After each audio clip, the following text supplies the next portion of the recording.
Hello, everyone. This is MMA Interesting Prospects podcast. Today, our guest is CIA Mackenzie, who will fight on the Cage Warriors 193 September 13th. Hello, how are you? Yeah, very good. Thank you for having me. Thank you for taking the invitation. And overall, I think that your next fight it's quite an interesting one because your opponent is a little bit more experienced as the pro. He's overall a really good fighter. So if you can tell me, do you like this matchup at this stage of your career? Yeah, 100%. I mean, obviously the thing that stands out is he's had over double the amount of pro fights I have, but I think a lot of people forget like I had 14 amateur fights, so I'm super experienced as an AMI.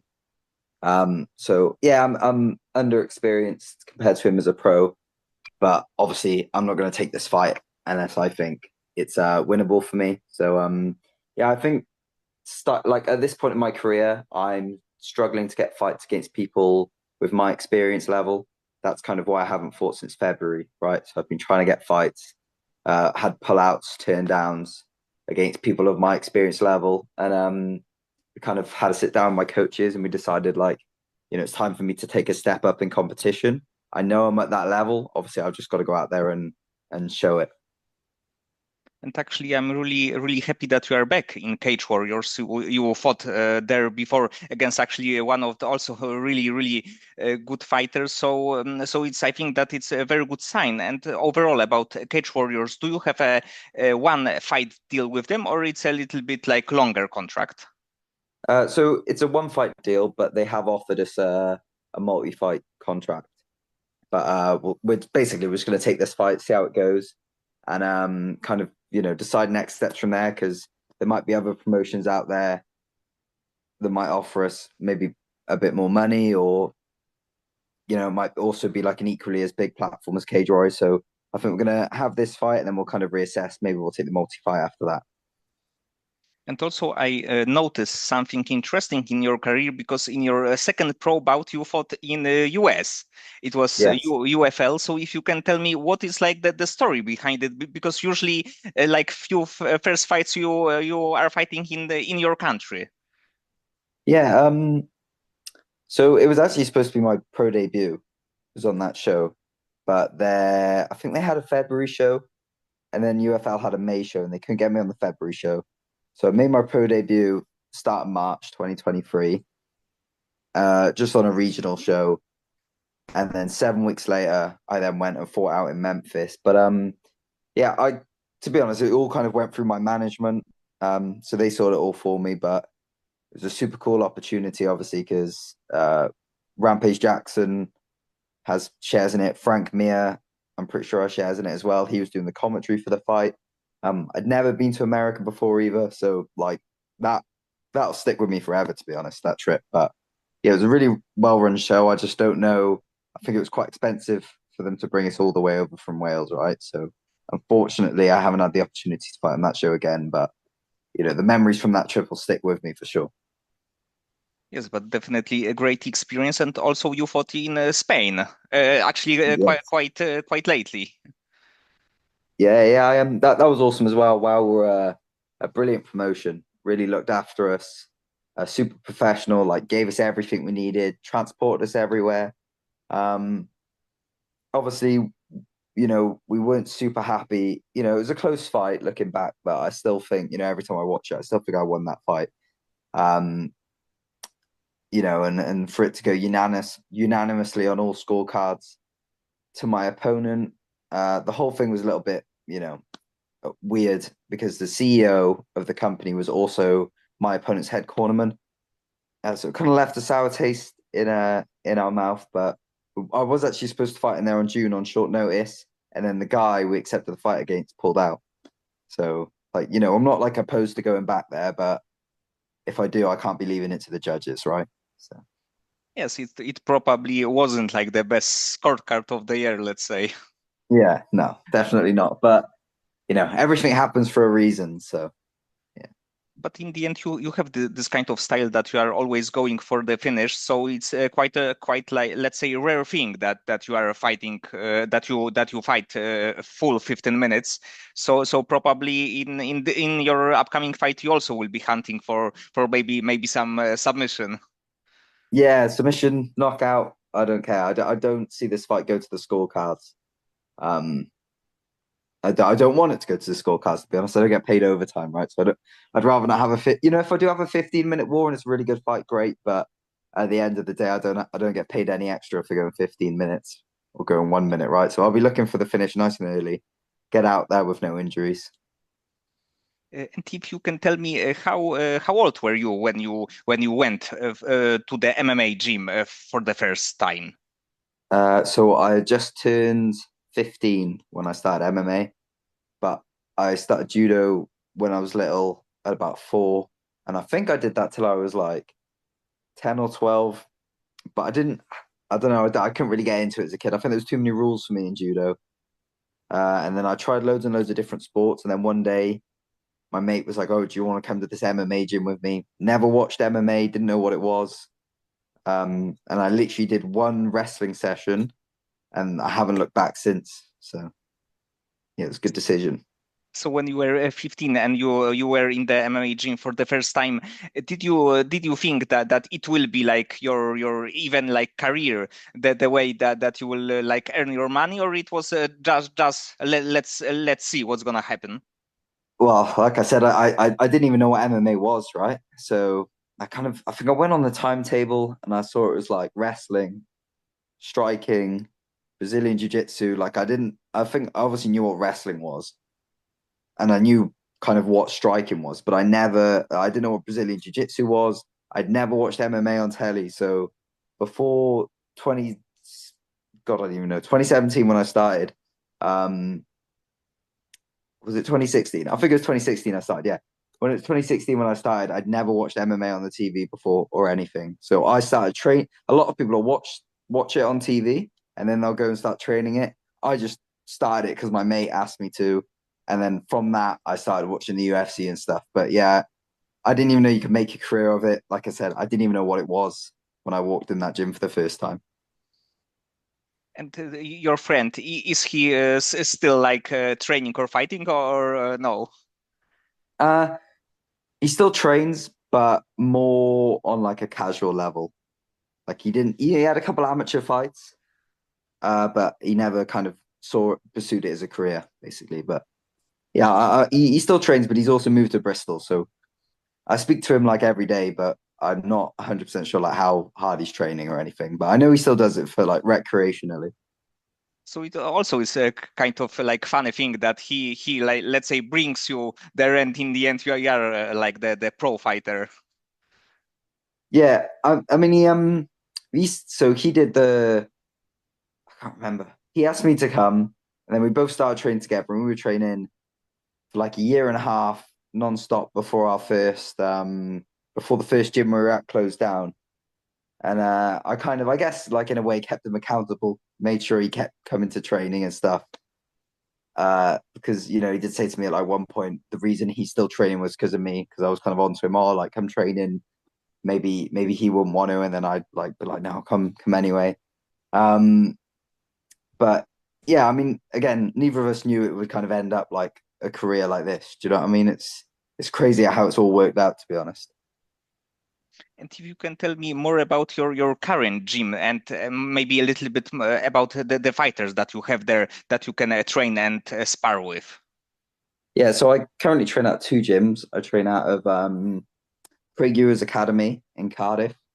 It's my hometown. That's where I do my grappling, my wrestling, my jiu-jitsu, and some of my MMA sparring. So that team's mainly comprised of like a lot of amateur fighters. We got loads of good up and coming amateurs coming through. Kind of some that'll be like in 1 and 2 years they'll be like real problems. So we got really good like amateur base down that gym, and then up Celtic Pride, that's where I do my striking and some more of my MMA sparring. And then obviously the kind of the biggest name MMA wise there is Mason Jones, who's in the UFC. So I'm very fortunate enough to train with Mason every day. He comes down to the Cardiff gym 3 days a week, and then I go up to the Abertillery gym twice a week. So we're with each other every day. So learn loads off him. Obviously, it's always great to have an opportunity to spar with him as well. But on the striking side of things, we've easily got some of the best Muay Thai fighters in South Wales at that gym. So I'm always grateful for like, to be able to go up there and spar with them kind of in an area they specialize in. And actually, you mentioned like amateur fighters, and this is what I like about overall like European MMA, but also like all of the UK. That when we have like O&O fighter, he like often have like 10, 15, or even 20 amateur bouts. He's not just a beginner, but Yeah. he's a experienced fighter. In US, it's looking a little bit different. That they have usually like a small amount of fights, and in UK you can be experienced fighter with like making your pro debut actually. Yeah. So it's funny you say that because, like I said, in America, some people don't even have amateur fights, right? It's maybe like 3 or 4 amateur fights before they go pro. Um, and even at amateur in America, they're using the small gloves anyway. So there's not really a big separation. Whereas in the UK and Europe, obviously they've got the big gloves on. Some organizations like the IMAFs, they make you wear shins, but they've always got the big gloves on. There's no knees, no elbows, like no knees to the head, no elbows. But like 14 for the UK, I had 14 amateur fights. I was one of the most experienced. That's quite a high number. It's very rare you see people go above like 20 in the UK. But these two Spanish guys I've just fought both had like 25 amateur bouts each. Like when I fought that Spanish guy in my last fight, Gonzalo, he was 20-4 as an amateur. Uh, like it was crazy. And like he was only 1-0 when I fought him, but he still had more MMA fights than me. So the Europeans, compared to us Brits, they blow us out of the water when it comes to the amount of amateur bouts they have, and they've got loads of national cups as well. Whereas I think we've only done one national cup for Wales, and that was only for no headshots for like under 15s. But overall, I think that in Wales there are a few really good prospects, and they in like maybe 2, maybe 3 years can be on the like going to the UFC, maybe even be ranked. I think that it's if I'm correct, it's going in a good direction. Yes, 100%. I mean, Welsh MMA in particular is growing massively. We've always been like a smaller nation compared to England, but we've got loads of good pros coming through at the minute. We've got people in the UFC, got fighters in the PFL, Cage Warriors. So I know there's a couple in Aries as well. So Welsh are slowly like taking over, and I think people are starting to realize just how good the Welsh are in terms of like a fighting nation as well. And for your career, do you have maybe like a plan in your mind that in this year you would be on this level of your career, something like a plan of like for near future? Yeah, I mean, God, in my head, I'd love to be, you know, either fight for a contract on the Contender Series end of next year or in the UFC by end of next year. I mean, either way that goes, it'd be the UFC, right? If I fight and then win, get the contract. But I've obviously I got had a fight in February. I've got this fight in September. Hopefully, I'll get one more end of the year and then two more kind of before this time next year. I'll be on a 5-fight win streak. If I could put 5 finishes together, I'm sure my management can get me a call up to the Contender Series because they got good ties with the UFC. So it looks like really good plan. You have like everything in calendar, let's say. Yeah, I mean, obviously, like I wanted to be in the UFC kind of like now, right? But with that last fight in Spain, stuff doesn't always go to plan, and the difficulty it's been to get fights. But everything happens for a reason. I can only do what's in my control. So I know that if I'm given the opportunity to fight and keep fighting, I'll keep winning, and then I'll get in the UFC eventually. I know it'll happen. So. And outside of the sport, do you have any like other things that you are really like passionate about? Um, I mean, obviously, alongside my professional MMA career, I'm also a coach as well. So I teach one-to-ones, like group sessions. My one of my coaches has been away on holiday for a few weeks, so I've covered some of the classes for him. So that wasn't really a passion until I found out about until like last year when I quit my job and went full time with MMA. That I was passionate about teaching, but I spend a lot of my spare time doing that. I'm quite into like video games as well, but at the minute mainly solo games because after a hard day's training, the last thing I want to do is go online and rage online. So I'd rather just play single player games. But any kind of gaming, Netflix, to be honest, when I'm not training, I'm either eating, sleeping, or playing games. So I don't do much else. And how did it feel to like quit your job and becoming a coach? Because I think that it can be like a big moment because it's like in the end, it's coaching is not like training, but in the end, it's like there are a lot of similar aspects. So it's probably was really big step for you. Yeah, of course I had a full-time job, um, guaranteed wage every month. Uh, but and it wasn't even getting in the way of my training, but what it was doing is I was out the house at 5 a.m. in the gym, and then I wasn't home till 9:30 at night, and that was Monday through to Friday, and then my weekends would just be spent like just rotting because I was so tired from the week, and then I'd do it all again.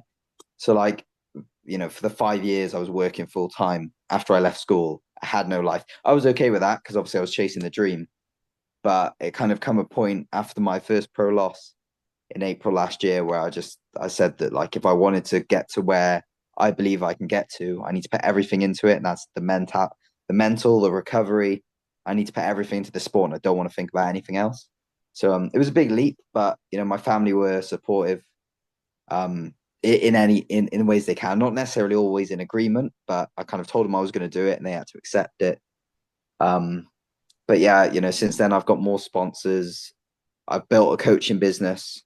So it's going well because when I left it, I had none of that, right? I kind of left and I had one sponsor, and then I was like, right, I can live off savings for a bit, and it's kind of just progressed really, and I'm in a really comfy spot at the minute, so I'm very grateful for that. So definitely, it's a good right now. Good place to be. Like fighting in Cage Warriors, it's a little bit like bigger platform. I think that people Yeah, all over the world can watch the fight. So it's like probably a little bit more exposure for you.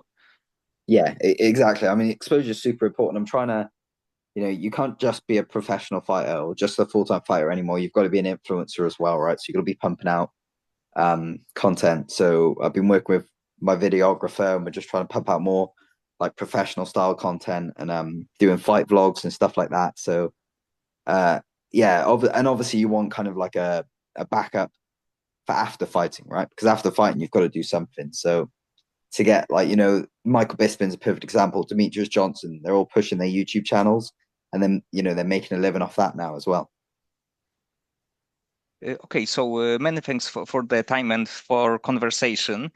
I think that that your next fight is actually a really big one, and I hope that with another finish, your plan will like be executed. So you will get a chance to fight in Contender Series next year, and of course the first step will be in September. Yeah, thank you very much, really appreciate it.